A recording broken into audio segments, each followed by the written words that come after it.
যারা গরুর পূজা করে, গরুকে যারা মা বলে, কুরবানির পশু জবাই করার কারণে ভারতের মধ্যে অনেক মুসলমানদের উপরে নির্যাতন করেছে এরা।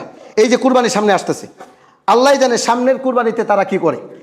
এমন একটা অবস্থা তারা তৈরি করে মানুষদেরকে, এই যে ভাই বলেছেন, বাড়ি থেকে উৎখাত করে দিচ্ছে, তাদেরকে তাড়িয়ে দিচ্ছে। কেন? কি অপরাধ? কোনো অপরাধ নাই।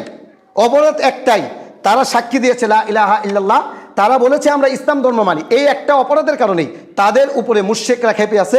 যত ধরনের এই পৃথিবীর মধ্যে কুফফাররা বসবাস করে তারা খেপে আছে। এজন্য রাসূল সাল্লাল্লাহু আলাইহি ওয়াসাল্লাম উল্লেখ করেছেন, সমস্ত কাফের শক্তি হচ্ছে এক, সকলেই মিলে তোমাদের বিপক্ষে লাগবে, সকলেই মিলে। এই পৃথিবীর মধ্যে যত কাফের আছে সবাই একে অপরের বন্ধু, সবাই মিলে আমার আপনার বিপক্ষে অবস্থান করবে।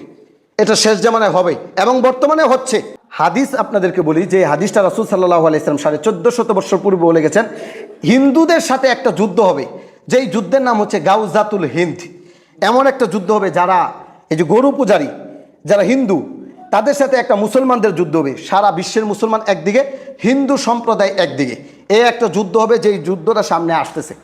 এই যুদ্ধের মধ্যে যারা মুসলমানদের পক্ষ হয়ে অবস্থান করবে, সাহাবী কেরাম খন্দকে, ওহুদে, বদরে শহীদ হয়ে যেই মর্যাদা লাভ করেছে, রাসূল সাল্লাল্লাহু আলাইহি ওয়াসাল্লাম উল্লেখ করেছেন, আমার উম্মতের মধ্যে যারা গাউজাতুল হিন্দের মধ্যে অংশগ্রহণ করবে, মুসলমানদের পক্ষ হয়ে যুদ্ধ করবে, তারা যদি মৃত্যুবরণ করে, আল্লাহ তাআলা তাদেরকেও শহীদের মর্যাদা আমাদের সাহাবী কেরামের মতোই দিবেন।